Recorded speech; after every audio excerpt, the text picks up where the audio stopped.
4 تا چیز که زندگی تو نابود میکنه. متاسفانه خودم انجام دادم، آسیب دیدم و نداشتم مشاوره یا کوچی که یکی از این 4 تا بهش آسیب نزده باشه. اینم بگم 4می زندگی منو عوض کرد.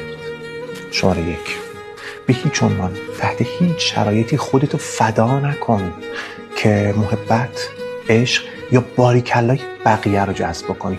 باور کن نتیجه عکس میده.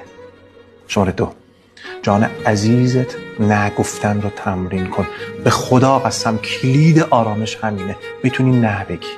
آدمی میتونه نه بگه که نه شنیدن رو یاد گرفته و این مربوط میشه با عزت نفست.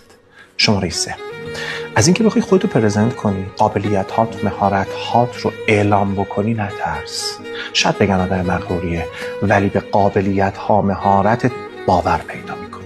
و شماره 4 که از همه مهمتره: لامصب قر نزن.